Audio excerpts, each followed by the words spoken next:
الله وبرکاته. زما شایسته ګرانو خویندو څنګه یاست؟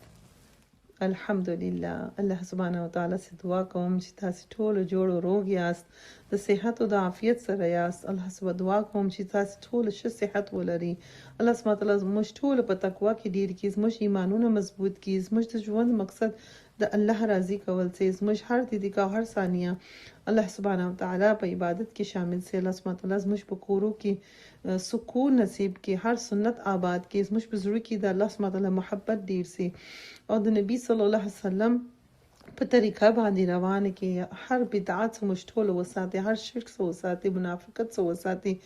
الله سبحانه وتعالی موږ ته هغه صفاتونه په موږ کې پیدا کړي چې متکیان لري. الله پاک موږ ټول په متکیان کې شامل کړي. الله سبحانه وتعالی دعا کوم چې تاسو ټول خپل حفظ او امان کې وساتي او دا مشکل وخت را باندې آسان کې په تاریکو کې رونا جوړ کې. الله سبحانه وتعالی د عذاب او ناراضگی زموږ ټول وساتي، زموږ ټول د ایمانو حفاظت وکړي، زموږ د اولادو ایمانو حفاظت وکړي. الحمدلله الحمدلله. الله سبحانه وتعالی موږ ته د ژوند را کړی دا شایسته ورځ را کړی دا او زموږ د لپاره الله سبحانه وتعالی علم زده کول لار آسان کړله، شایسته استادان موږ ته راکړي. الحمدلله. هر څونه شکر وکړو الله سبحانه وتعالی زموږ په علم کې برکتونه کښیږدي، زموږ په کورو کې، زموږ په وخت کې، زموږ په صحت کې، زموږ په رزق کې، په ټول شان کې برکتونه کښیږدي. الله سبحانه وتعالی الله دې وکړي چې تاسو په د آیاتو باندې غور او فکر وکړئ او په د آیاتو باندې عمل کول کوشش هم کوئ، خپل رب راضي کول کوشش کوئ، خپل ځان د ګناه څخه ساتي او په نیکیان کې ځان مخته کوي. الحمدلله الحمدلله. ګرانو خویندو موږ د خیر سره د روزې میاشت بیخي ډیر نږدې سولو. الحمدلله. دا ډیر خوش قسمتي ده، زموږ ټول خوشبخت یو چې الحمدلله دغه نږدې رالو. الله سبحانه وتعالی د خیر او عافیت سره، صحت سره، هدایت سره موږ ټول د روزې میاشت هم نصیب کړي. دا میاشت نیکی کولو توفیق راکړي، موږ ته هدایت راکړي، موږ ته هدایت راکړي چې موږ نن سلا شروع کو د روزې میاشت لپاره تیاری. الله دې وکړي چې تاسو ډیر دعا کوئ او کوشش کوئ چې اوس خپل عبادتونه هم د خیر سره ډیر کی، نفل عبادتونه هم ډیر وي، روزې منسي چې د خیر سره روزې میاشت لپاره موږ تیار سو. الحمدلله الحمدلله. ګرانو خویندو موږ ډیر خوشبخت یو چې دا کلاس کې ناست یو. امید کوم چې تاسو ټول د اخلاصي نیت سره د اوداسه سره شوق سره او دا نیت سره چې د الله سبحانه وتعالی شایسته آیتونه زده کوو او په الله سبحانه وتعالی په حکم اورو او په هر حکم باندې عمل کول کوشش هم وکړو. الله سبحانه وتعالی موږ ټول نیت او کوشش را قبول کړي او موږ ټول ته استقامت راکړي. امين يا رب العالمين. اللهم صل على سيدنا محمد وعلى آل محمد كما صليت على إبراهيم وعلى آل إبراهيم إنك حميد مجيد. اللهم بارك على محمد وعلى آل محمد كما باركت على إبراهيم وعلى آل إبراهيم إنك حميد مجيد. رب اشرح لي صدري ويسر لي أمري واحلل عقدة من لساني يفقه قولي. ربي زدنا علما يا حي يا قيوم برحمتك أستغيث لا إله إلا أنت سبحانك إني كنت من الظالمين. دا حدیث په ترمذی کې دی. حضرت ابو سعید خدری رضی الله عنه سره روایت دی چې رسول الله صلی الله علیه وسلم فرمایلی دی زه د عیش او آرام او بے فکری ژوند څنګه وکم چې حال دا چې اسرافیل علیه السلام سور پخلو کې نیولې دي، غوږونه یې تیار نیولې دي، تندې کښته کړې دي او انتظار کوي چې څه وخت د الله سبحانه وتعالی حکم وسه او زه سور پوکم. الله اکبر. دا حدیث مشته دا سبق راکې ګران خواندو چې اسرافیل علی السلام توغه نه په تیاری کې ولاړ دي، د الله امر د بھاره ولاړ دي چې الله عمر وسه او دی هغه کار وکي.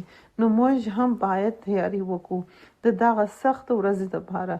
الله سبحانه وتعالی موږ د بھاره د سخت ورځې آسان کړي، موږ ټول ته توفیق راکړي چې د آخرت تیاری وکړو. الله سبحانه وتعالی موږ په زړه کې د آخرت شوق پیدا کړي، د نیک عمل کولو شوق پیدا کړي، هر ثانیه او هر دقیقه خپل رب راضي کول کوششونه وکړو. الله سبحانه وتعالی موږ ته توفیق راکړي چې دا قیمتي ژوند ضایع نه کړو. یا الهي موږ ته توفیق راکړي چې موږ ستا نافرمانی ونه کو خپل ځان ګناه څخه وساتو منافقت څخه ځان وساتو غیبت او درواغ څخه ځان وساتو تکبر او ریاکاری څخه ځان ساتو شرک کفر او بدعات څخه ځان ساتو یا الله سبحانه وتعالی یا رحیم مجتدا قرآن په ذریعہ هدایت راکړي د قرآن په ذریعہ زموږ اخلاق شایسته کړي زموږ عمل شایسته کړي او زموږ ژوند شایسته کړي زموږ آخرت شایسته کړي د آخرت کور شایسته کړي د قرآن د آیتو حق ادا کو ستا حق ادا کو ستا د بندگان حق ادا کو موږ ټول ګمراهي څخه وساتي رسول الله صلی الله علیه وسلم په سنت او په طریقه باندې عمل کول توفیق راکړي یا الهی موږ ټول مؤمن او محسنات جوړ کړي مفلحین کې شامل کړي د نیک خلکو سات په د دنیا کې هم نصیب کړي او په آخرت کې هم د نیک خلکو سره راپورته کړي یا الله سبحانه وتعالی موږ ټول ته حلال رزق را نصیب کړي موږ ټول ته ژوند راکړي چې روژې میاشت کې ښه عبادت وکړو تا راضي کو اخلاص سره روژې ونیسو خپل کورونه د مسجدو په رقم آباد کو تراویح او لمونځونه پکښې کې وکړو موږ ته توفیق راکړي چې د زړه د اخلاص سره توبه وکړو د دا برکت میاشت قدر وکړو وخت ضایع نه کړو ډېر نیکیان جمع کړو یا الهي موږ ټول د حاسد او دشمنان څخه حفاظت وکړي یا رب العزت زموږ زړه سره نفرت بغض حسد د کینې هر رقم چې د زړه نه جوړیان دي هغه ګرد ایسته کړي د روژې میاشت لپاره موږ خپل زړه پاک کو او هر چا سره چې موږ خبرې بند کړي دي هغو سره صلح وکړو او محبت په زړه کې واچوي نفرتونه ایسته کړي یا رب العزت موږ ټول بهترین مثالونه جوړ کړي زموږ ظاهر او باطن د درواغ څخه وساتي زموږ په سوچ کې هم خیر واچي موږ ته توفیق راکړي چې موږ په بل چا کې خوبي او خیر ووینو خپل عیب ووینو او اصلاح وکړو د بل چا عیب پټ یا رب العزت د دغه په عوض کې زموږ عیب را پټ کړي یا الهي موږ ټول د حق لار راښکاره کړي هر شي چې ناحق دی هغه زموږ ژوند څخه ایسته کړي زموږ نامه اعمال په راسته لاس کې راکړي د پل صراط لار پر موږ ټول باندې اسانه کړي د دوزخ د اور څخه موږ ټول وساتي یا الهي موږ د ستا د اور برداشتېدو طاقت نه لرو موږ دونه کې په اور باندې بیخي دغه یو هېڅ طاقت نه لرو د دوزخ د اور څخه موږ ټول وساتي زموږ اولادونه وساتي زموږ دوستان قریبان وساتي ټول امت مسلمه وساتي یا الهي په آخرت کې ستا دیدار را نصیب کړي د اړ سایه مو نصیب کړي د حوض کوثر اوبه را نصیب کړي یا الهي ستا نږدې په جنت کې موږ ټولو ته کور را نصیب کړي یا رب العزت موږ ټولو ته هدایت راکړي چې خپل اولادو ښه تربیه وکړو خپل اولادو ته دین لارو وښیو یا الهي موږ اولادو ته هدایت ورکړي د متقیان امام جوړ کړي زموږ دپاره صدقه جاریه منځګزار بندگان جوړ کړي دې ته دنیا او د آخرت کامیابی ورکړي د قرآن محبت دی په زړه کې ورواچي هر فتنه هر شر سے هر مصیبت سے هر ناجوړی سے هر قسم تکلیفوں سے دی وساتي یا الهي د بد شریکان سے وساتي هر حرام شي سے دی وساتي د دې ایمانو حفاظت وکړي د دې تقوا ډیر کړي یا الهي موږ ټول بهترین او ما جوړ کې د دین بهترین خدمت زموږ اولادو زموږ روان رسول نسلو سو واخلي یا الهي د مرګ وخت را باندې آسان کې د مرګ په وخت کلمه را نصیب کې زموږ خاتمه په ایمان کې موږ ټول د قبر د عذاب سو وساتي زموږ قبر د جنت باغ را جوړ کې د حشر ورځ آسان کې د منکر نکیر سوال جواب آسان کې د ارسایا را نصیب کې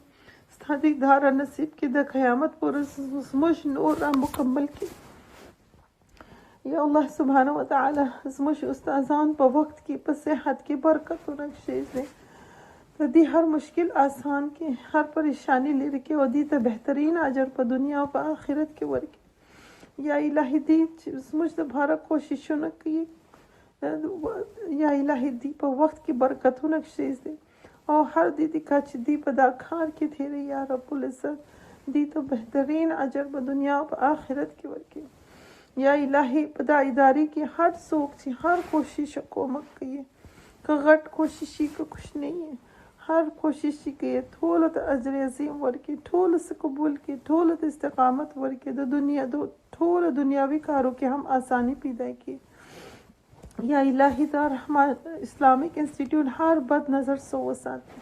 هر څوک چې په دغه کې شاګردان دي ټولو دپاره آسان کې، سبق په یادول آسان کې، یا الهي عمل کول آسان کې دي دپاره. یا الهي هر څوک چې مریض دي مریضان ته شفای کامله ورکې، صحت ورکې، شفای عابي ورکې. یا الهي موږ ټول هر قسم ناجوړي سو وساتي، هر فتنې سو وساتي، ټول امت مسلمه وساتي. هر څوک چې وفات شوی دی هغه ټول وبخښي او جنت الفردوس نصیب کړي. یا الهي هر خور چې هر مشکل لري، هر پریشانی لري، ته د زړه مالک یې، ته په هر چا په حال خبر یې. یا الهي د ټول هر پریشانی لري کړي، هر مشکل څخه خلاص کړي، غم فکرونه چورتونه ګرده لري کړي. یا الهي موږ ټول ګناهونه معاف کړي، که کوچنی ګناه یې، که غټ یې، که ظاهري که باطني، که مو په قصد کړي یا په ناپامي یې راسه سوي، ټوله معاف کړي. یا الهي زموږ ګناهو ته مه ګوره، خپل رحمت په ذریعه موږ ټول وبخښي. یا رحیم رحم وکړه، یا غفور موږ ټول وبخښي. یا الهي موږ بې تا ما سوه بل څوک نه لرو. نو یا الهي موږ ټول هر مصیبت سے وساتي، هر فتنه، هر آزمائش سے وساتي، د غټ آزمائشي که کوچنی هر کم آزمائش سے وساتي، ټول امت مسلمه وساتي. یا الهي پر مسلمانان باندې رحم وکړي. یا الهي پر مسلمانان باندې رحم وکړي. یا الهي د مسلمانان کومک سي. یا الهي زموږ مددگار سي، زموږ وکیل سي. یا الهي موږ بل څوک نه لرو. یا الهي موږ ټول ګناهکار یو، خطاکار یو. یا الهي زموږ ګناهونه معاف کړي، زموږ خطاونه معاف کړي. یا الهي زموږ توبه را قبول کړي. موږ ټول باندې دا سخت وخت آسان کړي، موږ ټول حفاظت وکړي، هر فتنه هر شر سے موږ ټول وساتي. یا الهي ته بادشاه یې، موږ ستا فقیران یو. یا الهي موږ ټول باندې رحم وکړي، زموږ ټول دعا زموږ ټول په حق کې قبول کړي او ټول امت مسلمه په حق کې قبول کړي. آمين يا رب العالمين. اللهم صل على سيدنا محمد وعلى آل محمد كما صليت على إبراهيم وعلى آل إبراهيم إنك حميد مجيد. جزاك الله خيرا كثيرا. السلام عليكم ورحمة الله وبركاته.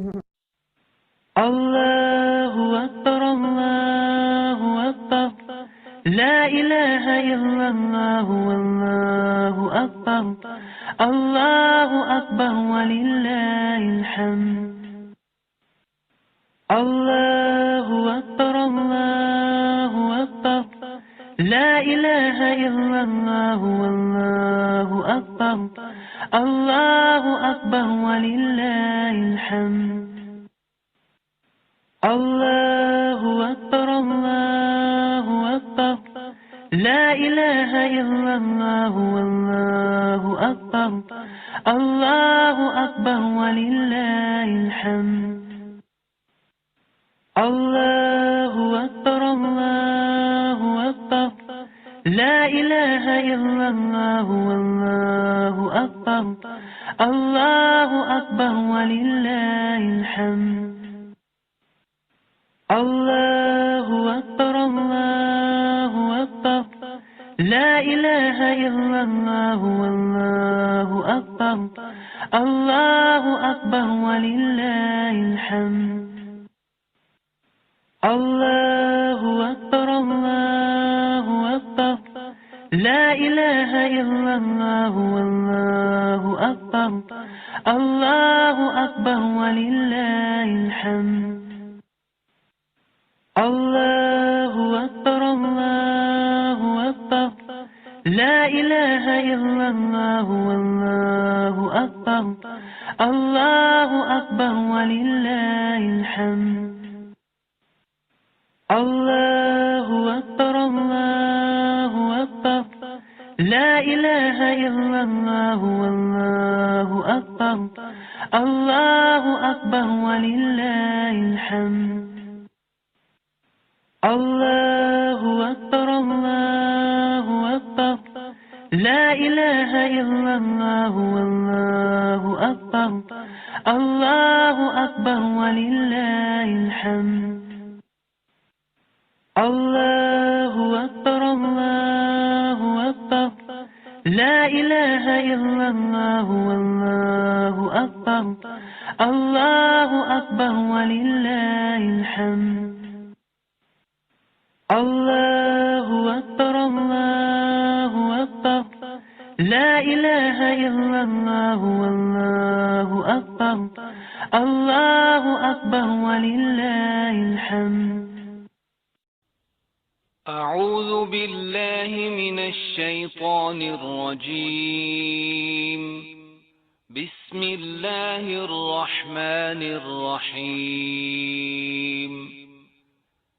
الحمد لله رب العالمين الرحمن الرحيم مالك يوم الدين إياك نعبد وإياك نستعين اهدنا الصراط المستقيم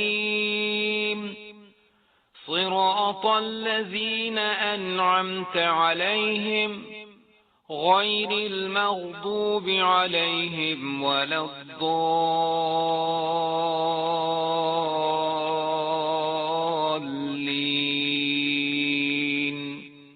آمين آمين يا رب العالمين.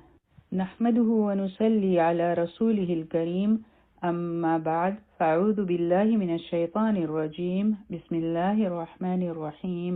رب اشرح لي صدري ويسر لي أمري واحلل عقدة من لساني يفقه قولي. ربي زدنا علما، اللهم فقهنا في الدين. اللهم إنا أسألك علما نافعا وعملا متقبلا ورزقا طيبا. اللهم انفعنا بما علمتنا وعلمنا ما ينفعنا وزدنا علما. آمين يا رب العالمين. نن إن شاء الله مونږ د سورة البقره آیتونه وایو، او زمونږ آیتونه دي د آیه نمبر 22 نه واخله د آیه نمبر 25 پورې، یعنی د 20م آیت نه واخله د 50م آیت پورې. اوله به مونږ د دې آیتونو لفظي ترجمه کوو. أعوذ بالله من الشيطان الرجيم. بسم الله الرحمن الرحيم. الذي غزات شاچی جعل جوړکړه لکم ستاسو د پاره الارض زمکا فراشا فرش والسماء او اسمان بناء چت وانزل او هغه نازل کړي من السماء د اسمان ماء ابو فأخرج بیا هغه را اویستلی به سره د هغې من الثمرات د میوونه رزقا رزق لکم ستاسو د پاره فلا پس ما تجعلو تاسو جوړوي لله د الله د پاره اندادن شریک و انتم حالانکه تاسو تعلمون تاسو پوهیږئ. و ان او کچری کنتم یی تاسو فی ریب پس شکی مما د هغې نه چې نزلنا نازل کړي دي مونږ علی عبدنا په خپل بنده باندې فأتو پس راوړئ بصورت یو صورت من مثله پشان د دې ودعو او را اوبلی شهداءکم خپل گواهان من دونی سوای الله د الله نه ان کچری کنتم یی تاسو صادقین رښتینی. فإن بیا کچری لم نه تفعلو تاسو کړئ ولن او هیڅ کله بنا تفعلو تاسو وکړئ شئ. فتقو پس ویریږئ النار د هغه ورنه التي هغه چې وقودها خشاک دی د هغې الناسو انسان والحجاره او کاڼي او عدت تیار کړی شوی دی للکافرین د کافرانو د پاره. وبشر او خوشخبری ورکړی الذین حقیله چاچی آمنو ایمان راوړی دی وعملو او هغوی عمل کړی دی الصالحات نیک ان بشکا لهم د پاره د هغوی جناتین باغونه دي تجری بهیږي من تحتها د هغې د لاندې نه الانهار نهرونه یعنی ولی کلما چې کله هم رزقو هغوی له ورکړی شي منها د هغې نه من ثمرتین سمیوه رزقا د رزق د پاره قالو هغوی بوایي هذا دا الذي هم هغه دی چې رزقنا راکړی شوی و موږ له من قبلو د دې نه وړاندې و اوتو او هغوی له به ورکړي شي به متشابهه د هغې په شان ولهم او د هغې دپاره فیها په هغې کې ازواجن جوړې به وي مطهرتون پاکیزه وهم او هغوی فیها په هغې کې خالدون همیشه اوسېدو واله به وي. الحمدلله د دې ځای پورې زموږ نننۍ ترجمه ده او اوس به انشاءالله موږ د دې آیتونو تفسیر کوو د آیه نمبر 22 نه واخله د آیه نمبر 25 پورې. او هغه رب څوک دی؟ هغه رب هغه دی الذي خلقکم، هغه رب دی چې تاسو پیدا کړی یې، او والذین من قبلکم، هغه خلک پیدا کړی دي چې ستاسو نه وړاندې وو، یعنی ستاسو ابا او اجداد. او هغه رب څوک دی؟ الذي جعل لكم الارض فراشا. دا ټولې د رب خبرې را روانې دي. که څوک وایي چې د خپل رب عبادت کوي، ولی عبادت وکړو؟ ځکه چې الذي خلقکم او والذین من قبلکم، الله تعالی هغه ذات دی چې هغه تاسو پیدا کړی او کوم خلک چې تاسو نه مخکې راغلي وو نو هغه هم پیدا کړی وو. او داغو نور څو احسانات دي، ولی عبادت کوو؟ هغه تاسو د پاره ځمکه د فرش په شان جوړه کړې ده، یعنی ځمکه یې وغوړوله نو فرش سوی چې هغه وغوړولی شي هموار شي. اوس تاسو سوچ کوئ که چېرې دا ځمکې داسې جوړوي چې په دې باندې کاڼي وي لکه د میخونو په شان، نو زمونږ ګرځېدل به څومره ګران وو په دې ځمکه، نو ژوند به څومره ګران وو. که چېرې دا ټول غرونه وي نو دا هر څه ډېر زیات هموار جوړ کړي دي زمونږ لپاره. د دې هموارۍ په وجه اوسېدل آسان شو، ژوند تېرول ممکن شو، ګنې بیا خو به د تلو دپاره لاره نه وه. او دا یې دومره په ښکلې طریقه سره جوړه کړې ده چې دا نه دلدل دی چې خپې پکې ډوبېږي، نه دومره سخته ده چې تلل پرې ګران دي، او نه دومره خویینه ده چې تاسو پرې وښویېږئ. یعنی الله تعالی دا څومره ښکلې ډیزاین کړې ده، فرشي جوړ کړی دی، د غرونو سلسلې نه دي، او بیا د هغې درجه حرارت یې څومره معتدل جوړ کړی دی چې بنده پرې خپې ږدي په دې ځمکه باندې نو هغه دومره معتدل دی چې د هغو خپې ښه په آرام سره پرې هغه ښودی شي او سوځي نه، او ډېر کمفرټ دی په دې ځمکه باندې. نو الله تعالی فرمایي چې تاسو ځمکې ته غور وکړئ چې الله تعالی دا څنګه جوړه کړې ده. او په قرآن کې نورې هم ډېرې خبرې راغلي دي د ځمکې په باره کې، او واقعي که مونږ غور وکړو چې د دې دننه څه دي، د دې په منځ کې څه دي، په دې کې لاوا ده، د دې دننه درجه حرارت ډېر ګرم دی، او مونږ څنګه په آرام ګرځو، دومره تیزه روانه ده خو بنده یې نه محسوسوي. تاسو نه ړقېږئ، ښه په آرام یې په دې کې. تاسو دا ځمکه په خپل ځان باندې ګرځېدو ته پرېږدي، کنلو ته مو پرېږدي، بلډینګونه پرې جوړوئ، ټیک شوه؟ یعنی هر څه چې دي مونږ د دې ځمکې سره کوو، او دا ښه په آرام باندې مونږ ته غوړېدلې پرته ده.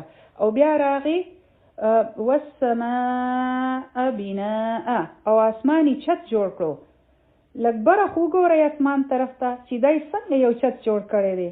او اوس ساینسدان ته پته ولګېده چې واقعي زموږ په ځمکه باندې لیرز دي، او د نور چې څومره خطرناکې شعلې دي نو هغه ټولې مونږ ته نه رارسي. خلک وایي چې اوزون لیر کې سورې پیدا شوی دی، نو اوس څوک لاړ شي چې هغه سورې بند کړي، نشي کېدی. نو الله تعالی څنګه یو محفوظه چت جوړ کړو. ګنې په کائناتو کې څومره کاڼي او ګټې دي چې هغه الوزي را الوزي، هغه ښکته راغورځېدی شي، څومره نورې سیارې دي، څومره هر څه دي په خلا کې، نو هر څه راغورځېدی شو. نو الله تعالی اسمان یو مضبوط چت جوړ کړو. که چېرته یو ستوری مات شي نو هغه په ځمکه د راغورځېدو نه مخکې ختم شي. دا حرف په دې وجه چې الله تعالی په دې باندې لیرز، دا صرف په دې وجه چې الله تعالی په دې باندې لیرز ایښي دي. وانزل من السماء ماء، او د دې آسمان نه اوبه را وورولې. نو دا باران څومره غټ نعمت دی. که چېرې دا بند شي نو هلته صرف قحط راشي، کچری دا بند شي نو هلته څه وشي، هلته صرف قات راشي. که الله تعالی دا باران بند کړي په دنیا کې نو انسان به د لوږې نه مړ شي. که څوک ډېر مصنوعي بارانونه ووروي او نو د هغه قدرتي باران په شان چرته کیدی شي. تاسو ګورئ په افریقا کې ولې دومره قات وي چې باران نه وي او اوبه نه وي، ځناور مړه شي، انسانان مړه شي، سبزه هم نه وي، یعنی ونې بوټي هر څه ختم شي. ځناورو ته خوراک نه میلاویږي، نه څه د خوراک د پاره وي او نه د څښاک لپاره. نو دا باران الله تعالی څومره لوی نعمت جوړ کړی دی ستاسو دپاره. که چېرې مصنوعي باران مونږ ته جوړول وی نو څومره ټانکۍ به مونږ جوړولې، څومره جهازونه به مونږ بره په هوا کې خیژول د معمولي باران د ورولو دپاره. فاخرج به من الثمرات رزقا لكم، او بیا یې را وویستل د دې نه څو د دې اوبو په ذریعه، یعنی د دې اوبو سره من الثمرات د میوو نه، رزقا لكم ستاسو دپاره رزق دی، ستاسو دپاره د رزق الله تعالی انتظام وکړو. میوې راوویستې، حالانکه نور هم ډېر بوټي دي چې هغه راټوکیږي، سبزی هم کیږي، هر طرف ته ګراس یعنی کبل شي، لیکن دلته خاص الله تعالی د میوو خبره کړې ده او د هغې وجه دا ده چې د ټولو نه ښکلي په رنګونو کې، په ذایقه کې، په خوندونو کې، یعنی دومره جوسی او ریفریشنګ وي دا ټولې میوې، او په غذایت کې د ټولو نه بهترینه میوه ده فروټس دي. تاسو ګورئ چې د وړو اکثر ویجټیبلز نه وي خوښ، ټیک شوه، سبزی یې نه وي خوښې، د هغې هم فایدې شته لیکن په خوند کې د میوې په شان خواږه نه وي. دلته الله تعالی د میوو خبره کړې ده. نو په دې کې په اصل کې د انسان ناز و نعم دی. هغه څنګه؟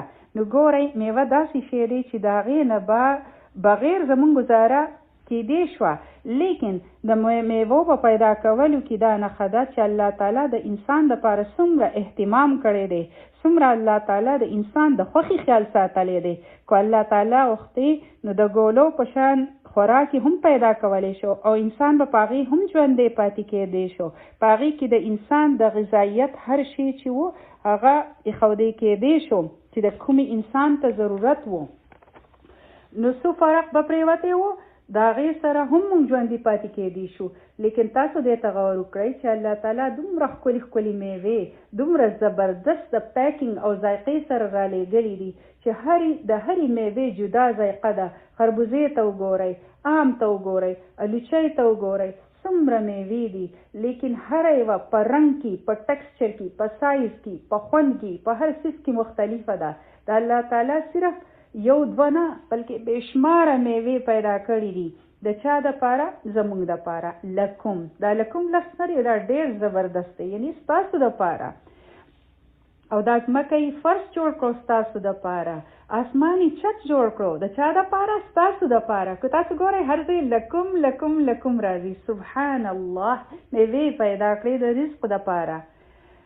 نه، دا د جناتو دپاره نه دي، د نورو ځناورو دپاره نه دي، د نورو حشراتو دپاره نه دي، د چا دپاره؟ صرف د انسان دپاره، یعنی صرف ستا دپاره. او سبحان الله، دا میوې چې کوم ځای کې وي نو هغه باغونه څومره ښکلي وي. هسې په دکان کې هم میلاویږي دا میوې، لیکن اکثر خلک وایي چې زه باغ ته لاړې او دا میوې په خپله ما راوشو کولی. هغه نظاره څومره ښکلې وي او هغه هم صرف د یوې ځمکې نه دا ټول بوټي راوځي. ځمکه یو ده، سبحان الله، لیکن د هغې نه انګور، کیلې، انار، مالټې، مڼې، سبحان الله، څنګه رنګارنګ میوې ترېنه پیدا کیږي او په هغې کې د خاورې بالکل خوند نه وي. سبحان الله. او موږ څومره ځله میوې خورو چې ته موږ داسې سوچ کړی دی چې د الله تعالی دا څنګه جوړې کړي دي. ځمکه خړه ده او د هغې نه سرې، شنې، زیړې، پرپل، نارنجي، په هر رنګ کې میوه پیدا کیږي. سبحان الله. او ګورئ څومره په ښکلې طریقه سره یې د ځمکې نه راخېجولي دي، پاکې صفا، په ونو باندې اویزاندې دي، سترګو له هم لذت ورکوي او په خوشبو کې، یعنی سبحان الله، څومره ښکلې سمل وي د هغې، او بیا د هغې څومره خوندونه دي، څومره زبردست. سبحان الله.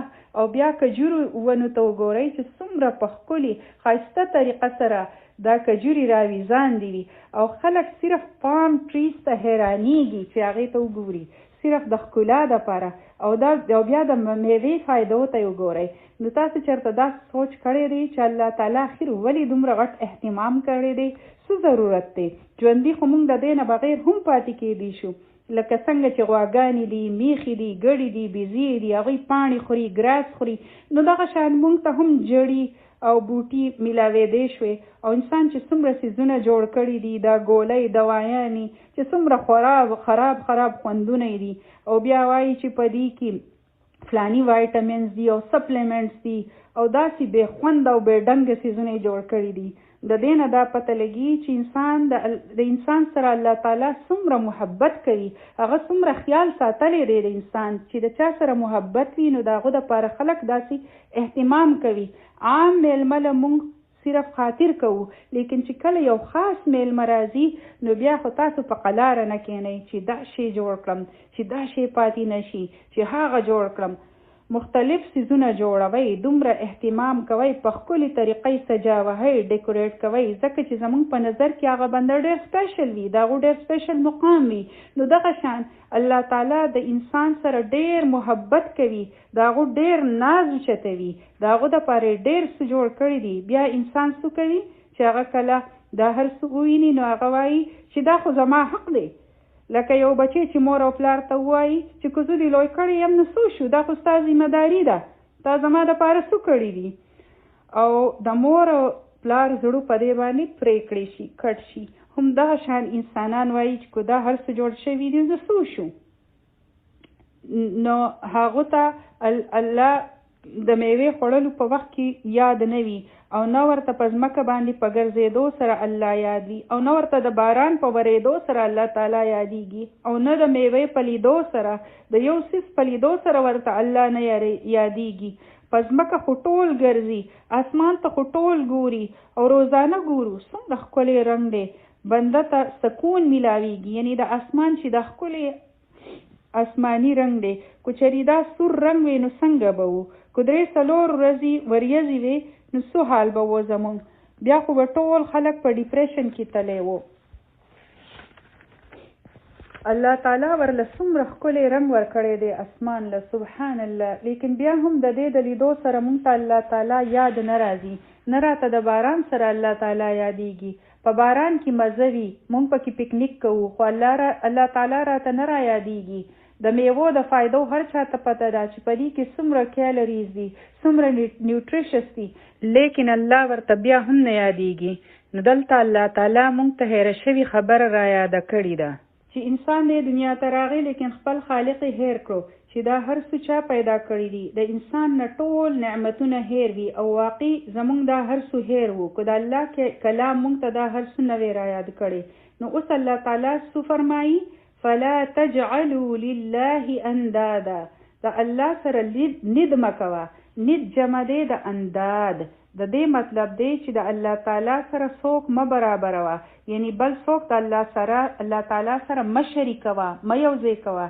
یعنی هغه دا هر څه ستا دپاره کړي دي، نه هغه د چا نه مدد اخیستی دی ستاسو په پیدا کولو کې، ستاسو په جوړولو کې چې تاسو د بل چا عبادت شروع کړئ او خپل تندی مو بل ته په سجده ایښی وي، نه هغه ستاسو د مور او پلار ستاسو د نیا نیکو په جوړولو کې د چا نه مدد اخیستی دی او نه د هغو سره څوک شریک و په مدد کې چې کله هغو ځمکه جوړوله، نه د اسمان په جوړولو کې، نه د باران په ورولو کې او نه په ونو او بوټو پیدا کولو کې. بیا ولې تو د هغو سره نور خلک شریکوي؟ اخر ولې داسې کوي چې پیدا کړی خو الله تعالی او تو زی او خپل سر قبر تخکته کوي؟ ولې داسې کوي؟ ضرورتونه تعالی الله تعالی پوره کوي، هغه در له خوراک څښاک در کوي او څادرونه په قبرونو غوړوي. اخر وجه څه ده چې ستا کله ضرورت وي نو تو دیګونه د دغه مړو په نومونو پخوي. داسې ولې کوئ تاسو؟ د الله تعالی سره هیڅ څوک مه شریکوئ. شرک یو دومره غټ ګناه دی. یو صحابي تپوس وکړو چې د ټولو نه غټ ګناه څه دی؟ نبی کریم صلی الله علیه وسلم وفرمایل انت تجعلوا لله ندا وهو خلقه، چې تاسو د الله تعالی سره شریک جوړ کړئ حالانکه هغه تاسو پیدا کړی، خالق تاسو هغه دی، هغه پیدا کړی تاسو او تاسو د هغه سره نور خلق شریکوي، برابروي. چې تو مالا چې تو مال نه راکوي ځکه چې زه د ډېرې مودې راسې دعاګانې کومه، نو اوس دا بابا به درکړي تاسو له. خلک په باباګانو او پیرانو پسې ګرځي چې په 24 غنټو کې به محبوب ستاسو په قدمونو کې راشي، د رزق دروازې به درته کلاو شي. که په نوکرۍ کې مو څه مسله وي یا دشمن وي ستاسو ټول کارونه به وشي. نو اوله موږ د الله نه غواړو او بیا موږ وایو چې الله خو نه ورکوي، ځای چې په هغو پسې لاړ شو، بیا په پالي چې ورته وایي په هغو پسې لاړ شو، پالونه اچوو. نو ولې تا هغه نیت جوړ نه کړو؟ زه هغو لم نه ځو. دا کس چې دی که نه ډېر رسېدلی کس دی، که دوله لاړې نو کار به دې وشي. نو هغه خو شریک کړو تا که نه، هغه دې د الله برابر کړو که نه، دې ته نید وایي. او یو بل شریکول هم دي، کیدای شي چې تاسو نوی اوریدلی دا هم شرک دی. ومن الناس من يتخذ من دون الله اندادا. په خلکو کې ځینې داسې دي چې هغوی د الله نه سیوا نور نید جوړوي. دا لفظ هلته هم راغلی دی، اندادا. څنګه؟ یحبونهم کحب الله. هغوی داسې محبت کوي د نور سره لکه څنګه محبت چې د الله تعالی سره پکار دی. نو د الله تعالی په دې باندې الله تعالی له ډېر غیرت ورځي چې تاسو د الله تعالی پرېږدئ او د نورو سره محبت کوئ. کو هغه هر څوک وي، کو هغه څوک محبوب وي، کو هغه ستاسو اولاد وي، کو هغه خاوند وي، کو هغه هر څوک وي، د الله تعالی نه زیات د بل سره محبت کول دا د الله تعالی نه وي خوښ. بعضې مفسرینو لیکلي دي چې ابراهیم علیه السلام له الله تعالی چې اسماعیل علیه السلام ورکړی و، نو د ابراهیم علیه السلام په زړه کې د هغو دپاره ډېر محبت و. نو الله تعالی بیا ابراهیم علیه السلام په ازمایش کې واچوه او ورته یې وویل چې دا زوی دې ذبح کړه، یعنې د خپل محبت امتحان ورکړه چې د الله تعالی سره دې محبت ډېر دی او که د زوی سره. سبحان الله، الله اکبر. نو الله تعالی له ډېر غیرت ورځي ځکه چې هغه انسان په خپلو لاسونو جوړ کړی دی، د هغو دپاره یې دومره اهتمام کړی دی او دی خپل محبتونه بل چاله ورکوي. د محبت دعوې بل ځای دي. زه ستا غلام، زه ستا دپاره هر څه کولی شم، ستا دپاره سپوږمۍ ستوري راوړی شم. او په بعضې شعرونو کې خو شاعران داسې خبرې کوي چې زه ستا پوجه کوم او دومره لرې لرې لاړ شي. نو نه داسې نه، دا د ټولو نه زیات محبت د الله تعالی سره پکار دی. ځکه خو وفرمایلی شو او دا د قرآن آیت دی، زه درته د ځان نه ویم، ها الله تعالی له غیرت ورځي. نو تاسو چېرته داسې سوچ کړی دی چې دا لا هم شرک کیدی شي؟ د محبت په باره کې خو مونږ چېرته هم داسې سوچ نه دی کړی. محبت خو د نورو دپاره دی او د الله دپاره خو صرف عبادت دی او مونږ د عبادت په مطلب هم نه پوهیږو. عبادت خو دی هم سخت محبت، او که محبت ترې را لرې شي نو بیا خو هسې اکسرسایز شو. ځکه خو د پرستش لفظ راغلی دی، نو د پوجه لفظ راغلی دی. ځکه چې غلام احترام خو کولی شي لیکن د خپل مالک سره محبت نه کوي، ځکه مونږ دې ته صرف غلامي هم نشو ویلی. دا د هغې یو جز دی، یو حصه ده، لیکن صرف غلامي نه ده. او بیا پکې لا خلک وایي چې ای محبوب زه ستا پوجه کوم، نو بیا دا شرک نه دی، نو څه دی؟ او ځینې خلک د خپل اولاد پوجه کوي، هر کار د هغوی په مرضۍ کوي، د هغوی ها ضروري وي. چې اولاد وایي چې د انور د مغرب نه راخیږي، نو مور او پلار وایي چې د مغرب نه راخیږي. ځکه چې زما د اولاد خبره ده، نو بیا تاسو د چا پوجه کوئ؟ نو د الله تعالی داسې خبره نه ده خوښه چې څوک خپل رب نه پیژني، نو د هغو سره به څنګه محبت کوي؟ اوله خو هغه وپیژنئ چې هغه دی څوک، نو بیا به د محبت خبره راځي. او د شریکولو نورې هم خبرې دي چې هغه په ند کې راځي. هغه دی زما نفس. نن خو بوتان نشته چې خلک ورته سجدې کوي، زمونږ د ننه بوتان دي. زما نفس د ټولو نه غټ بوت دی. زما انا، زما عزت، زو خپله انا څنګه پرېږدم؟ په غلامۍ کې خو خپل ځان ښکته کول وي چې زه به هر کار په خپله مرضۍ کومه، که زه څه خورم سکم یا اغوندم زما مرضي به وي. زو بیا غلامي نشم کولی. زما څه سوچ دی، زما دا خیال دی، زه خو په دې خبره نه پوهېږم. د دې مطلب دی چې تو بیا د خپل ځان غلامه یې، چې تا ته څه ټیک ښکاري نو هغه کوې. ټیک شوه؟ چې څه دې خوښ وي نو هغه کوې.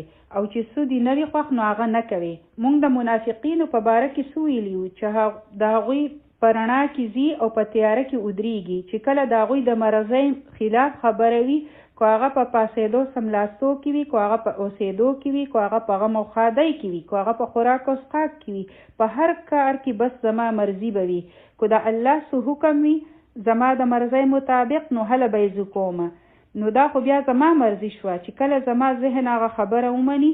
او څومره خلک دی چې قرآن وایي اوري خو بیا هم هغه خپله زړه طریقه باندې وي زو او زما مرضي. او هغه هم دا لفظ دی چې زو دا زو بنده د الله د پوره غلامۍ ته نه پریږدي، پوره د الله تعالی حق ادا کولو ته نه پریږدي. زو څنګه دا زو چې دی یعنی څنګه د الله حکم دی نو د هغې ته بنده نه پریږدي، نو دا هم ډېر غټ نیت دی. دغه شان نور هم څیزونه دي لکه مال، حب جاه چې زما د شهرت وشي، لالچ، خاندان، زمونږ د خاندان دا رواج دی، زمونږ خاندان والا داسې کوي، زمونږ خاندان والا دا خبره نه خوښوي. نو د بهر د بوتانو څه ضرورت دی چې زمونږ خپل دننه د بوتانو خبرې مونږ منو، او هغه وخت زمونږ نه دا خبره هېرې شي چې نه ما خپل ځان جوړ کړی دی، چې نه ما خپل ځان جوړ کړی دی او نه زما خاندان والا زه جوړه کړی یم. نو زمونږ نه هغه وخت خپل رب هیر شي او خپل خاندان والا او بچی راته پرایارټي ښکاره شي. نو الله تعالی او فرمایل چې دا زما احسانات دي، ځکه زما عبادت کوئ او زما سره څوک مه شریکوئ. وانتم تعلمون او تاسو ته علم دی د دې خبرې، پته ده درته څنګه، یعنی تاسو ته دا پته ده چې دا هر څه الله تعالی جوړ کړی دي.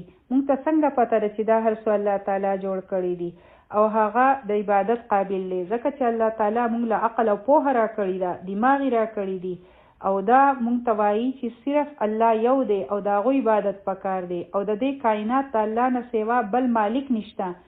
دا انسان ته د خپل عقل په وجه پته لګي. تاسو ته پته ده چې عبادت صرف د الله تعالی پکار دی، بیا هم تاسو د الله تعالی سره شریکول کوئ، بیا هم ځئ او د نورو خلکو نه غواړئ چې دوی به موږ له راکوي، زموږ ضرورتونه به پوره کوي.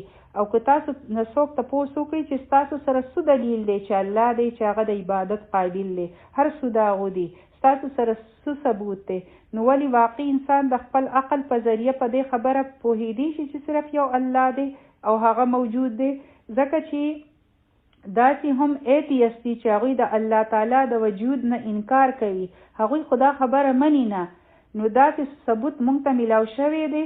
جی ها ډېر زیات ثبوتونه دي. تاسو سوچ کوئ که انسان خپل عقل استعمالول شروع کړي که نه، نو د خپل علم د خپل عقل په ذریعه هم هغه په دې خبره پوهېدی شي چې واقعي یو الله دی.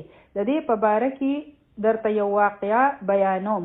یو بدو کلیوال خلک وي، بې تعلیمه وي، د هغو نه چا تپوس وکړو چې ته څنګه دا خبره کوې چې الله تعالی شته، ستا سره څه دلیل دی؟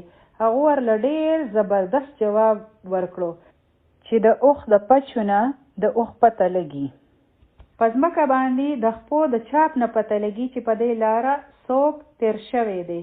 نو دا دومره اوچت آسمان، دا لار والا ځمکه، دا موجونو والا سمندر، د دې نه پته نه لګي چې یو خدای شته.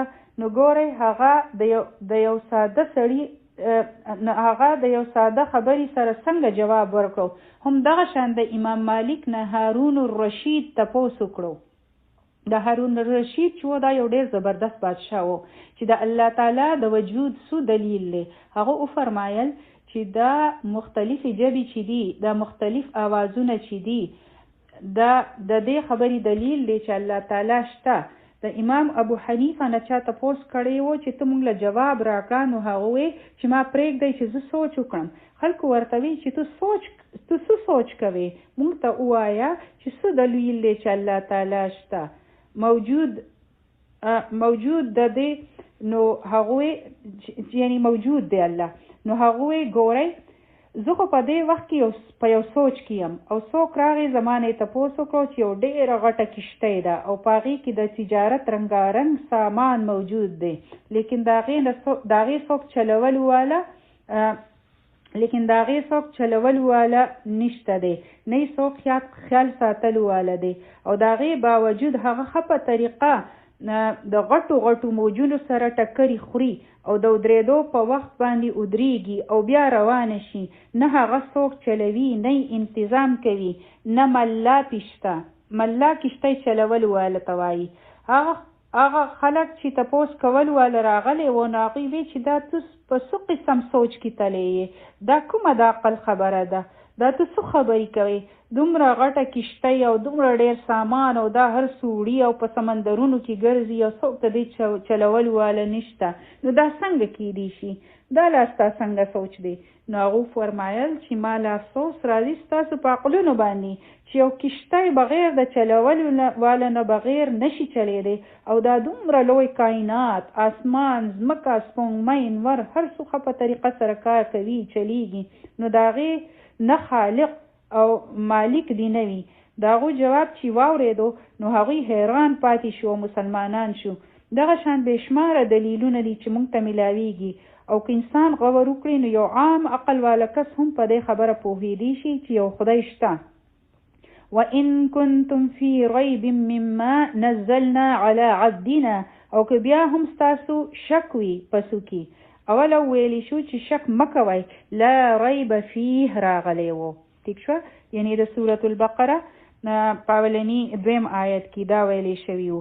او که بیا هم ستاسو شک وي، مما نزلنا علی عبدنا، په دې کې چې څه موږ نازل کړي دي په خپل بنده باندې، یعنی څه نازل کړی شوي دي په خپل بنده، دا قرآن. دلته د نبی کریم صلی الله علیه وسلم خبره ده. هغوی یعنی کفار مکه والو به وی چې دا قرآن خو نبی کریم صلی الله علیه وسلم په خپله لیکلی دی یا یې د فلاني نه زده کړی دی. نو الله تعالی فرمایل چې چېرې ستاسو شک وي، اوله خو شک په کار نه دی چې وي، خو که چېرې ستاسو معمولی شک وي نو زه تاسو له چیلنج در کوم، فَأْتُوا بِسُورَةٍ مِّن مِثْلِهِ، راوړئ یو صورت د دې په شان. او دا چیلنج په قرآن کې په نورو ځایونو کې هم راغلی دی. الله تعالی انسانان چیلنج کړو او دا چیلنج صرف د هغه دور د پاره نه و، د راتلونکي زمانې د پاره هم دی. د هغوی د پاره خو ظاهره ده چې و، ځکه چې اولنی خطاب هغوی ته شوی و، لیکن د هغوی نه پس چې څومره هم دنیا ته راځي نو دا چیلنج موجود دی چې راشئ او مقابله وکړئ. په سورت بنی اسرائیل کې هم یو چیلنج دی په 188 آیت کې چې د دې قرآن په شان راوړی. بیا الله تعالی دوباره په سورت هود کې په 14 آیت کې چیلنج ورکړی دی چې تاسو د دې په شان 10 سورتونه راوړئ. بیا په سورت یونس کې په 18 آیت کې الله تعالی فرمایل چې قل فأتوا بسورة من مثله، چې د دې صورت په شان راوړئ. بیا الله تعالی په سورت طور کې په آیت 34 کې چې کو یو صورت نشه راوړئ نو یو خبره راوړئ د دې په شان، یو آیت راوړئ. دا ټول مکی صورتونه دي او الله تعالی هغوی له چیلنج ورکړی دی.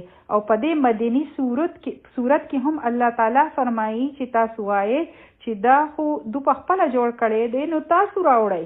او تاسو چېرته په سیرت کې یا بل ځای دا خبره اورېدلې ده چې بیا مشرکین مکې والا او بیا مشرکین مکې والا کېناستل او هغوی بیا د دې چیلنج دپاره کوششونه وکړل. تاسو چېرته اورېدلي دي؟ نه مو دي اورېدلي که نه؟ نو هغوی ولې کوششونه ونه کړل چې هغوی دومره مخالفت کوو چې په ډېره دشمنۍ کې هغوی جنګونه شروع کړل او د مسلمانانو سره ظلمونه کول.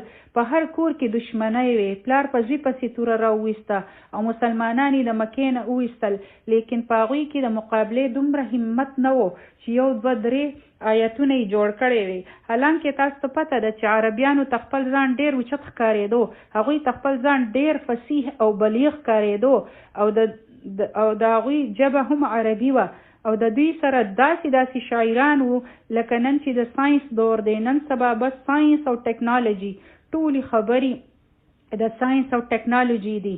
دا شان په پخوانۍ زمانه کې د یوې خبرې ډېر غټ رواج وو. د عیسی علیه السلام په زمانه کې د طب ډېر رواج وو، د میډیکل ساینس ورځې وې. د موسی علیه السلام په ورځو کې د جادو ټرینډ وو او الله تعالی هغوی له هغه شان معجزې ورکړې وې. او د نبی کریم صلی الله علیه وسلم په ورځو کې د عربیانو په خپل ژبه ډېر فخر و. هغوی به نور خلکو هغوی ته به نور خلک اړوسو ښکارېدل نه. هغوی به وی چې اصلي ژبې والا خو مونږ یو.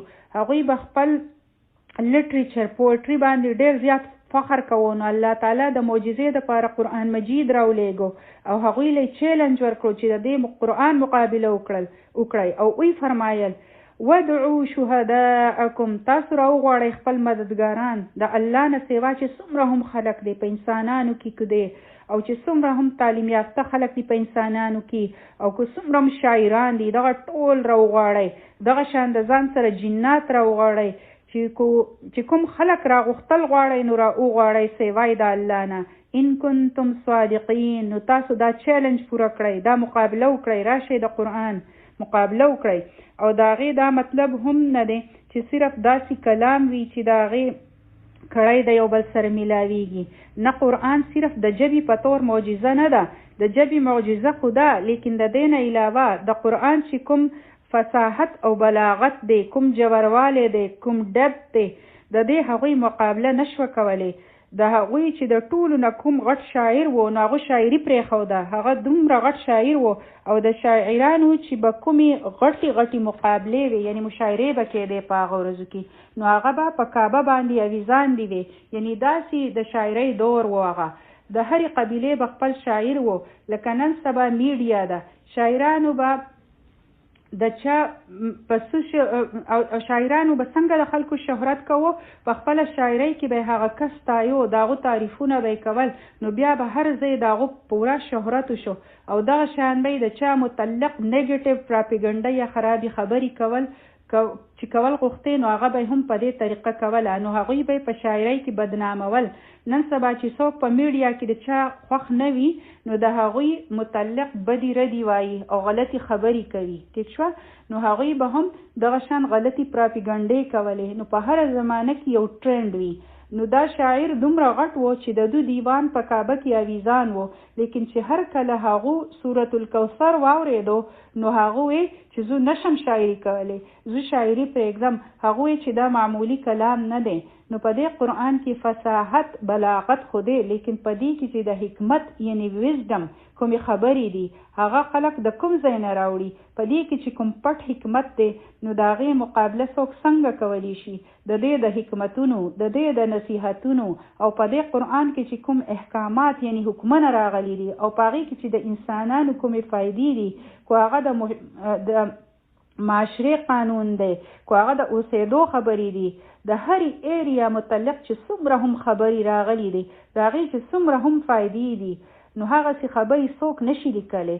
او د دې سره داسې شرعي نظام جوړېدی شي چې په هغې کې د دنیا ټولې د فایدې خبرې دي چې صحابه کرام رضی الله عنهم دا قرآن پریکټس کوو، په خپل ژوند کې شامل کړی وو، په دې روان وو. نو د دریو بری اعظمونو پورې د هغوی حکومت خور شوی وو، د هغوی په ټوله دنیا باندې حکومت وو. دا څه معمولی خبره نه ده. نو په دې کې د دنیا د کامیابۍ هم نسخه ده او د آخرت چې څومره خبرې خیالي شوي دي بنده ته، نو هغه خلق د کوم ځای نه راوړي. او د غیبو چې پکې کومې خبرې دي دا خلق د کوم ځای نه راوړي شي. او بیا دا قرآن چې کومې پیشنګویۍ کوي، پریډکشنز کوي، نو هغه څوک د کوم ځای نه راوړي شي. په قرآن کې راغلی دی چې رومیان به غالب راځي، هغوی به فتح بیا مومي. په هغه ورځو کې هیڅ داسې امکان نه و چې لا داسې هم کېدی شي، لیکن په قرآن کې وو، نو هم هغسې وشوه چا سوچ هم نشو کولی. او بیا دنیا وکتل چې هغوی ته واقعي کامیابي میلاو شوه. دغه شان د تیرو امتونو چې کومې خبرې دي، د نوح علیه السلام، د عاد، د ثمود، د شعیب علیه السلام قوم، د دې په باره کې د یهود او نصارا علما ته هم پته نه وه. حالانکه هغوی خلکو ته د هغه ورځو ډېر غټ ماهران ښکارېدل. کومې خبرې چې قرآن خیلی دي، نو دا خبرې خو نه نبی کریم صلی الله علیه وسلم د خپل علم نه کولی شوې، هغو ته هم پته نه وه. هغه خو امی وو، که داسې وي نو بیا به هغو دا خبرې هغه به بیا غار حرا ته ولیتلو چې یا الله د خلکو، هغه به بیا وی چې یا الله د دې خلکو حالات ټیک شوي او دا به څنګه کیږي، د هغو سره به بیا دا فکر ولی وو، نو بیا به هغه ولی داسې خفه کېدو. خو هغه وخت به دا هر څه ټیک کړي وو، دا هر څه هغه ته قرآن وخیل او کافرانو هم دا خبره منلې وه چې ها داسې یو کلام شته. په هغه زمانه دا خبره منلې وه. ځکه خو ابو جهل، ابو سفیان دا خلک به د شپې پټ پټ لو او د نبی کریم صلی الله علیه وسلم قرآن به اوریدو. دا واقعا په بیهقی کې هم راغلی ده چې ابو جهل، ابو سفیان او اخنس بن شریق دوی به د خپل کور نه په پټه وتل او د نبی کریم صلی الله علیه وسلم کلام به په پټه اوریدو. چې کله نبی کریم صلی الله علیه وسلم به د قرآن مجید تلاوت کوو او چې سحر به شو نو ټول به په لاره کې د یو بل سره میلاو شو او ټولو به د یو بل ته پته ولګېده او بیا به وی چې دا مونږ څومره غلط کار وکړو، آینده به مونږ داسې نه کوو.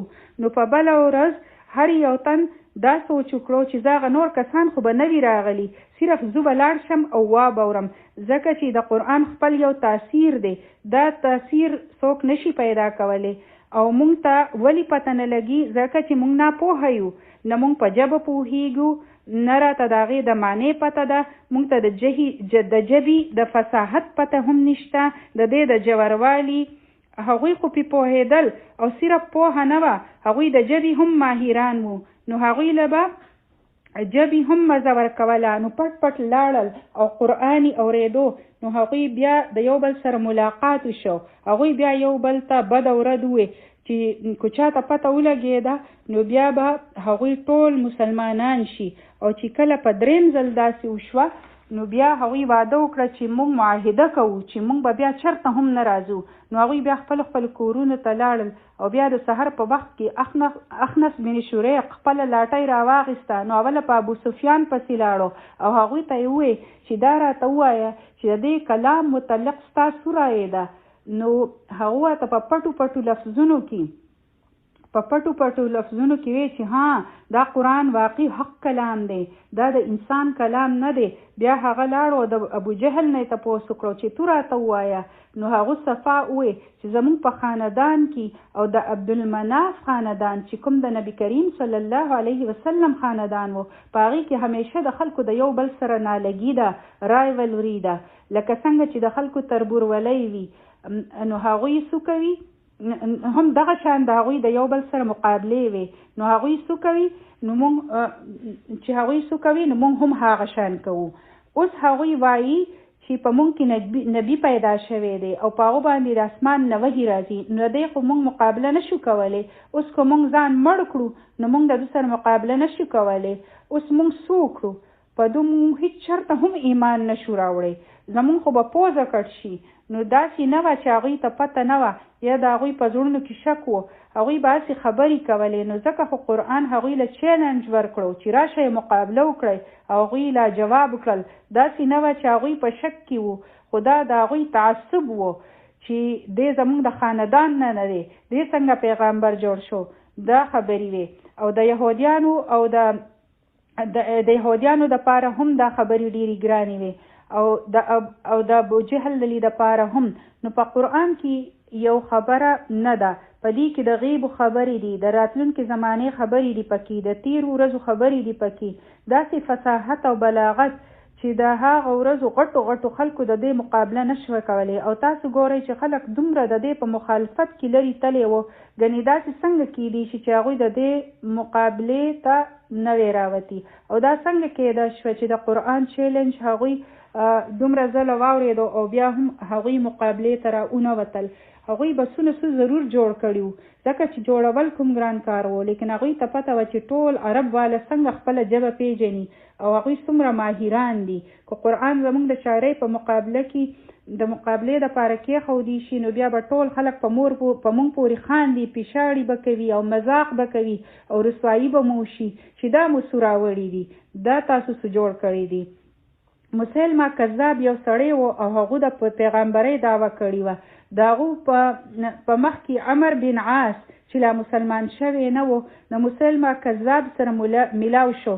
مسلمه ترېنه تپوس وکړو چې تو د مکې نه راغلی یې، نو دا راته ووایه چې څه نوې وحي نازله شوې ده. هغه ورته وی چې ها اوس یو وړوکی شان صورت نازل شوی دی، لیکن پاغي کې ډېر فصاحت او بلاغت دی، ډېر جوړوالی دی. او هغه کوم یو سورت دی؟ سورة العصر. نو هغه چې خیر دی هیڅ نشته، په ما هم یو سورت نازل شوی دی. دو ورته وی چې زه ښه ده یو سورت راته ووایه. نو هغه وی چې ای ځنګلي منګکا چې ستا وجود دی دا خو ستا وجود دی، سیوای دا ستا څنګه وجود دی سیوای د دوو غوږونو نه، ته هیڅ هم نه یې. هغه ورته وی چې دا راته ووایه چې دا زما کلام څنګه دی. نو هغه ورته وی چې دا تا ته ښه پته ده چې ته دروغجن یې، دا ستاسو فضول کلام دی. چېرته ستا کلام او چېرته د هغو د حکمتونو والا کلام، د هغو د حکمتونو کلام. د دې قرآن د وړوکي نه وړوکي صورت هم ډېر زبردست دی. هغوی ته دا هم وویلی شو چې د دې په شان یو آیت راوړئ، نو هغوی مقابله ونه کړی شوه. ګنې ستاسو څه خیال دی چې ولې هغوی په آرام ناست وو؟ نو تاسو دا سوچ کولی شئ چې هغوی ولې دا ونه کړو. نو دا وجه وه. نو بیا د داسې کلام مقابله انسان چرته کولی شي؟ تاسو نن هم وګورئ چې څوک په هیڅ هم نه پوهېږي که نه، هغوی چې سورت رحمان واوري، سورت واقعه واوري یا سورت یاسین واوري، نو د هغوی د دې سورتونو په هغوی باندې ډېر غټ اثر وي د هغوی په زړونو باندې. خو هغوی په هیڅ هم نه پوهېږي. دغه شان هغوی 2 کسان ودرول، یو هسې په عربی کې خبرې کولې او بل طرف ته چا قرآن ویل شروع کړل. نو غیر مسلمانانو چې واورېدل هغوی په عربی بالکل نه پوهېدل. نو هغوی وی چې نه دا دوه ډېر مختلف څیزونه دي، دا هغه شی نه دی. دغه شان چې چا حدیث ویلی وي نو تاسو به وګورئ چې هغه د قرآن نه بالکل مختلف وي. د هغې د لفظونو چې کومه وکیبلري ده هغه بدله ده، د هغې مختلف سټایل دی. د هر کس کلام د مختلف سټایل سره وي. که زه خبره کوم نو هغه به یو شان وي، که بل بنده خبره کوي نو هغه بل شان وي. خبره هم مطلب د خبرې هم خپله یو طریقه وي او خپل یو انداز وي او د هر بنده جدا جدا وي. د قرآن چې کوم انداز دی هغه د حدیث انداز نه دی. سبحان الله. نو یو فرنچ والا اورینټلیسټ و، هغه د قرآن ترجمه په فرنچ کې کوله. دا غټه بیړه هغه په خپل سر اغستې وه. نو هغه دا خبره ومنله. هغه وایي چې بېشکه د قرآن چې کوم طرز دی د ژبې دا د خالق د ژبې انداز دی. بېشکه کوم حقیقتونه چې په دې کلام کې بیان شوي دي نو دا صرف او صرف کلام الهي کېدی شي، دا د بل چا نشي کېدی. په دې کې شک او شبه کولو والا کسان هم د دې تاثیر ته ګوري، نو هغوی هم د دې خبرې اعتراف کوي او مجبوره شي. او هغه وایي چې 50 کروڑه مسلمانان په هغه ورځو کې 50 کروڑه مسلمانان وو. اوس خو تعداد ډېر شوی دی ماشاءالله الحمدلله. نو هغه وایي چې دا 50 کروڑه مسلمانان چې د ځمکې په هره حصه کې خوارو شوي دي، په هغوی کې چې د قرآن کوم تاثیر دی، نو کرسچنز میشنریز چې دي یعنی هغه کرسچنز یعنی چې څوک کرسچیانټي خوروي تبلیغ کوي، نو هغوی د دې خبرې اعتراف وکړو چې داسې چېرته نه دي شوي چې یو مسلمان چې هغه ښه په اسلام او په قرآن پوهه وي نو هغه چېرته هم نشي مرتد کېدی، یعنی هغه بیا خپل دین چېرته هم نه پرېږدي. او چې څوک مرتد کېږي نو دا صرف هغه خلک وي چې هغوی په قرآن باندې نه وي پوهه، صرف هغوی وي. باقي چې څوک په قرآن پوهه شي نو هغوی چېرته هم نشي مرتد کېدی الحمدلله، او نه د قرآن نه منکر کېدی شي. او دا د یو تبلیغي کرسچن د خولې خبره ده، ځکه چې دا میشنریز ډېر غټ کار کوي. نن هم دوی د خپل مذهب دپاره ډېر کارونه کوي.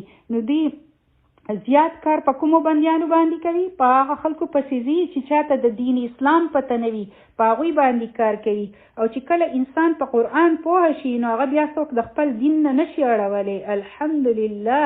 فإن لم تفعلوا، که تاسو چېرته د ځان سره د ټولې دنیا د خلک میلاو کړئ، ټول جهان هم در سره شي، که ټول انسانان او جنات یوځای شي نو تاسو به اونه کړی شئ. ولن تفعلوا، او الله تعالی فیصله هم واوروله چې تاسو هیڅ چېرته هم داسې نشئ کولی.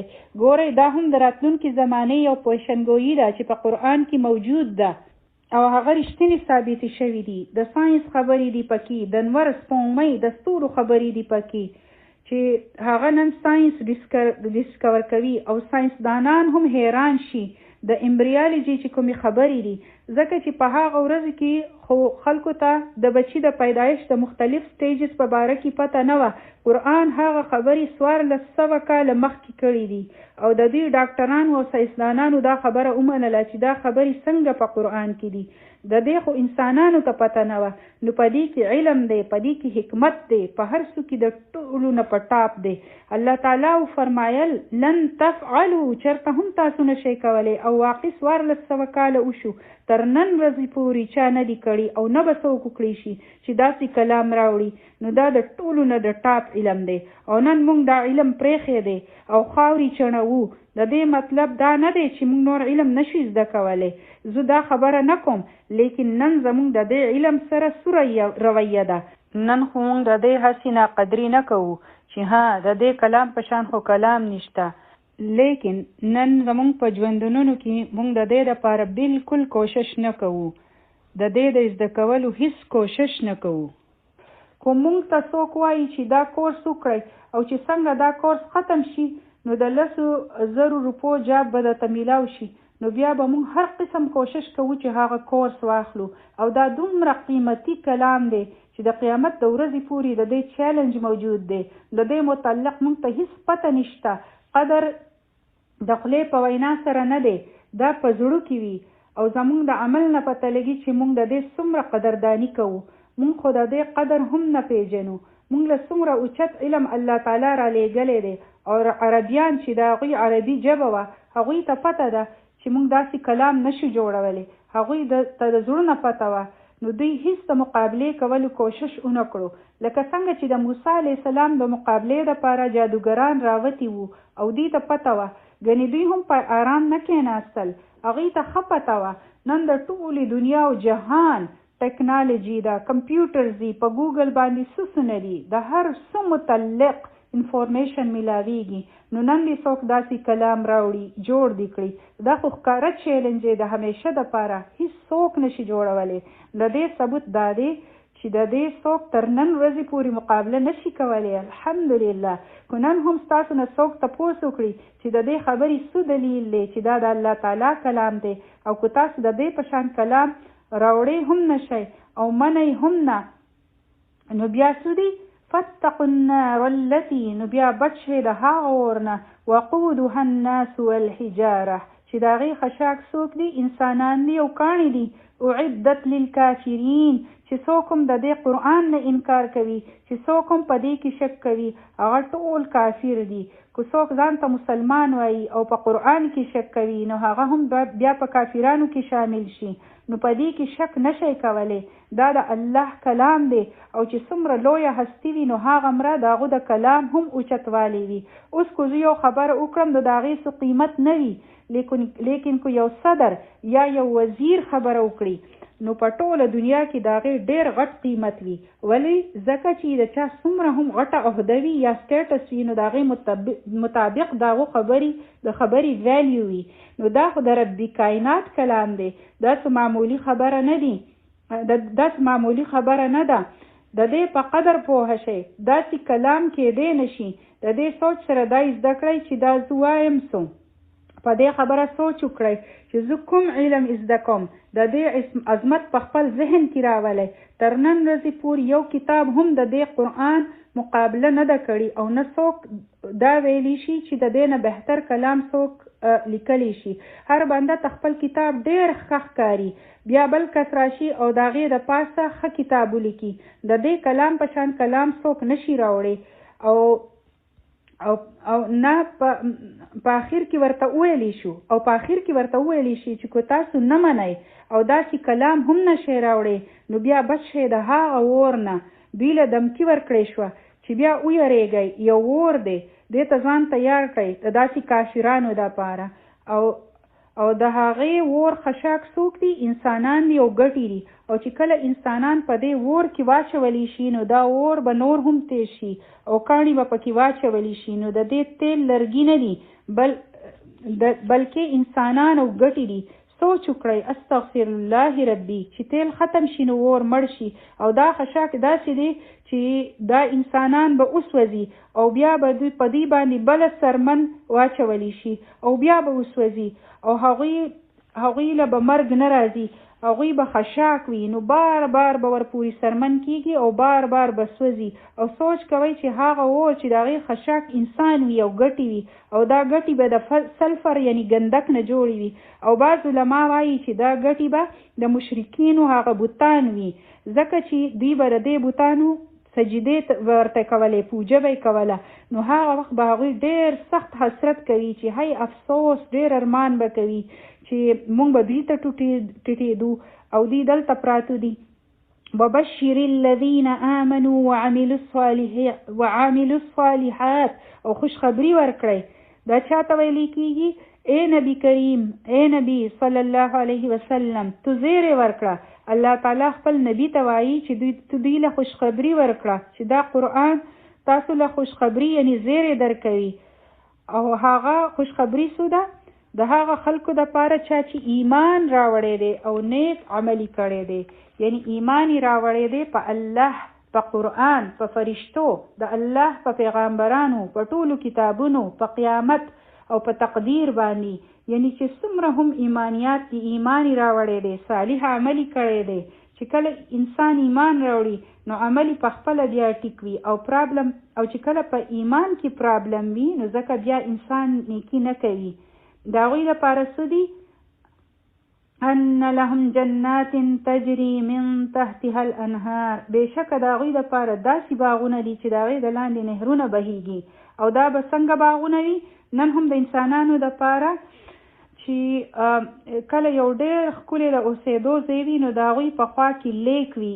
یا وله بهیږي یا فوارې وي د اوبو سره څه ښکلا جوړه شوې وي د اوبو سره الله تعالی انسانان پیدا کړي دي او هغه ته پته ده چې د انسان د کومو څیزونو سره محبت دی او هغوی ته کم څیزونه خوشحالي ورکوي او په حدیث کې راغلی دي چې هغه نهرونه به کنلې شوي نه وي نو سبحان الله الله اکبر الله تعالی ته پته ده په دنیا کې خو نهرونه جوور وي او په هغې کې اوبه بهیږي او په حدیث کې د نهر کوثر په باره کې راځي چې د هغې دواړه کنارې به د ملغلرو وي او د هغې خاوره به د مشک وي او د هغې ګټې به د لؤلؤ او جواهراتو وي نو داسې خو موږ امیجن کولی هم نشو الله اکبر اللهم اجعلنا منهم او بیا کلما رزقو چې کله هم دوی له رزق ورکړی کېږي منها د هغې نه مطلب د دې باغونو نه من ثمرتین سمیوه رزقا د رزق دپاره د دې مطلب دی چې ډېر په اهتمام سره به دوی له ورکړی کېږي د دې نه دا پته لګي چې دوی ته به د خوراک دپاره پاڅېدل نه وي نه به ورته لوښي اوچتول وي نه به ورته په میز ایښودل وي او نه به ورته لوښي وینځل وي او دلته فرمایلی شوي دي چې کله دوی له رزق ورکړی کېږي د دې مطلب دی چې دوی ته به خوراکونه صرف کېږي د دوی به د خدمت دپاره څوک وي نه به دوی ته سودا کول وي نه به پخلی کول وي قالو هغوی به وایي هذا الذي رزقنا من قبل هغوی به وایي چې دا خو موږ مخکې هم خوړلی دي مخکې کله نو یو معنی دا ده چې په دنیا کې چې که یو میوه تاسو له راوړی شي لکه مڼه یعنی سیب دی انار دی نو تاسو به هغه وپېژنئ چې دا خو ما مخکې هم خوړلی دي نو هغوی به وایي چې داسې خو موږ په دنیا کې خوړلی وه واتو به متشابهه حالانکې هغوی له به د هغې په شان ورکړي شي هغه به نه وي خو د هغې په شان به وي نو داسې به ورله ولې ورکړي کېږي لکه یو مثال به واخلو چې دلته ستاسو بریاني خوښه ده او هلته تاسو څوک بریاني درکړي شي نو بل شی ولې نه درکړی کېږي ځکه چې د خلکو فامیلیر یعنی واقف څیزونه خوښ وي اشنا څیزونه خوښ وي د بنده ځکه چې د انسان د طبیعت هغه څیزونه خوښوي چې کوم څیز بنده مخکې خوړلی وي چې کوم ستاسو خوراکونه دي دیسي خوراکونه که یو انګریز له تاسو زموږ خوراک ورکړئ نو هغه به وایي چې دا څومره سپایسي او تریخ خوراک دی د دې نه خو دا خو زه نشم خوړی د دې نه خو داسې تیز بوی راځي او په مونږ هغه ډېر ښه لګي نو هغوی له د هغه خوراک هغسې مزه نه ورکوي څنګه چې موږ له راکوي. لکه میټایي چې ده نو دا زموږ د خلکو ډېره زیاته خوښوي، لیکن که تاسو نور چا له چاینیزو له یا افریکنز له ورکوي نو د هغوی به هغه شان خوښه نه شي، ځکه چې زموږ د خپلو خوراکونو سره ټیسټ ډیولپ شوی دی. دغه شان که موږ له څوک چاینیز یا ایټالین خوراک راوړي یو څو ورځې خو به یې موږ وخورو، لیکن بیا به موږ وایو چې موږ له خپلې وریجې او ډوډۍ راوړئ. ولې؟ ځکه چې موږ د هغې سره عادت نه یو، هغه زموږ د طبیعت مطابق نه وي، ځکه چې موږ همیشه خوړلی وي نو ځکه هغوی له به اشنا څیزونه ورکړی کېږي. که تاسو له څوک ناشنا شی درکړئ نو ستاسو طبیعت هغه نه مني، ځکه چې ستاسو دپاره نوي شی وي. نو الله تعالی به هلته د دې ځای د خوراکونو په شان خوراکونه ورکوي بندله. او بله معنی دا ده چې په جنت کې به جنتیانو له د هغې په شان مخکې هم میلاو شوي وي، او چې دوباره ورله ورکړی شي نو هغوی به وایي چې دا خو موږ مخکې هم خوړلی دي. حضرت عبدالله فرمایي رضی الله عنه چې جنتیان به وایي چې دغه شان میوې خو موږ په دنیا کې هم خوړلی وي. او نور صحابه کرام رضی الله عنهم وی چې د دې نه دا هم مطلب کېدی شي چې دغه شان هغوی مخکې هم خوړلی وي په جنت کې. ابن کثیر رحمه الله وایي چې یو پیالی به راشي هغه به ترېنه اخوري، بیا به وله بله راشي نو فرشتې به ورته وایي چې اخوره، شکل یې هغه دی خو ذایقه مختلفه ده. نو واړو غلامان به وي، هغوی به په ټریس کې خوراکونه ګرځوي او خلک به خوري. ولهم فیها ازواج مطهره، او د هغوی دپاره به پاکې جوړې وي. یو خو د دې مطلب دا دی چې هغوی ته به داسې ښځې میلاو شي چې هغوی به د هر قسم غلاظت نه پاکې وي، منسز به یې نه کېږي، هغوی میتیازي به نه وي، پاخانه به نه وي، لاړې به نه وي، داسې هیڅ قسم څښاوالی به نه وي.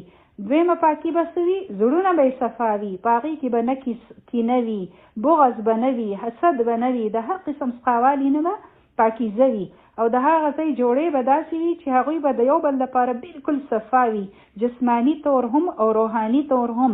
د هغوی خویونه به هم داسې وي چې هغه به بالکل صفا وي، لکه څنګه چې بنده خوښوي نو هغسې به وي. په دنیا کې چې څنګه وي د وعدو په شروع کې د یو بل سره د خلکو د یو بل سره ډېر محبت وي، او چې 5-6 کاله وشي نو بیا هغه محبت نه وي په خبرو اترو کې، بیا هغه خوږې خبرې ختمې شي. 10 کاله پس نور تراخو شي، او چې 20 کاله تیر شي نو بیا د یو بل نه لرې خوشحاله وي. ښځه وایي چې بس دی بهر وی زما دا خاون، او خاون کور ته زړونه کېږي. لکه څنګه چې د هرې میوې نوې لذت وي نو دغه شان به د ښځې د خاوند د یو بل سره د میلاوېدو نوې لذت وي. داسې به وي لکه د واده په اوله شپه چې وي، هغه شان به اکسایټډ وي. نو په جنت کې به هم داسې وي. دلته له هم لفظ راغلی دی د هغوی دپاره به ښځې وي. د دې دا هم مطلب دی چې د ټولو به ازواج وي. که په دنیا کې د چا جوړه نه وي نو په آخرت کې به ورته هم جوړه میلاویږي، او هغه هم پاکي جوړي. او دلته د ازواج بله معنی هم راځي، یعنی یو خیال والا خلق، یعنی یو مزاج والا خلق. ځکه چې په سورة الواقعه کې راځي وکنتم ازواجا ثلاثه، تاسو به په 3 ګروپس کې شئ. نو د ازواج نه یو مزاج والا خلق هم مطلب جوړېدی شي، داسې خلق چې ستاسو په شان مزاجي، د هغوی سره په ملاوېدو باندې خلق خوشحالیږي. یعنی چې کله د یو مزاج خلق وي هغوی په آپس کې د یو بل سره ناست وي نو هغوی خوشحاله وي، خبرې اترې کوي او ګپ شپ بیا ډېره مزه کوي. نو په دنیا کې بعضې وخت خلک دا شکایت کوي چې نن سبا مخلص دوستان نشته، او که د چا ښه دوست وي هم نو د هغو نه ورته یا تکلیف ورسي یا کله د چا خبره پې په بده ولګي. هلته به دوستان هم داسې پاک وي چې د هغوی په صحبت کې به ډېره مزه وي، هغوی به تکلیف یا دوکه ورکول واله نه وي. وهم فیها خالدون، او د ټولو نه د مزې خبره به دا وي چې همیشه به وي په هغې کې، یعنی دا مزه به چرته هم نه ختمیږي. مونږ په دنیا کې وایو چې داسې وخت وي چې هیڅ کار مې نه وي، سیلونه مې کولې، مزې مې کولې، لیکن د دې ځای سیل هم ناقص دی، او هغه سیل هم د ډېرې لږې مودې وي، بیا واپس راتلل وي کور ته بنده ته، د همیشه دپاره سیل او مزې نه وي. دلته هم فیها خالدون راغلی دی. د دې ملګرو سره به په ګروپس کې بنده همیشه مزې کوي، ګپ شپ به وي، خوراکونه به وي، نه به صفایي وي، نه به پخلی وي، نه به لوښي وینځل وي، او د هر څیز به مزه زیاتیږي. هر ځل به د خوراک جدا جدا مزه وي او زیاتیږي به، او د همیشه ژوند به وي نه ختمېدو والا. سبحانك اللهم وبحمدك نشهد أن لا إله إلا أنت نستغفرك ونتوب إليك. تلاوة فوري. الذي جعل لكم الأرض فراشا والسماء بناء وأنزل من السماء ماء فأخرج به من الثمرات رزقا لكم فلا تجعلوا لله أندادا وأنتم تعلمون. وإن كنتم في ريب مما نزلنا على عبدنا فأتوا بسورة من مثله وادعوا شهداءكم من دون الله إن كنتم صادقين. فإن لم تفعلوا ولن تفعلوا فاتقوا النار التي وقودها الناس والحجارة أعدت للكافرين.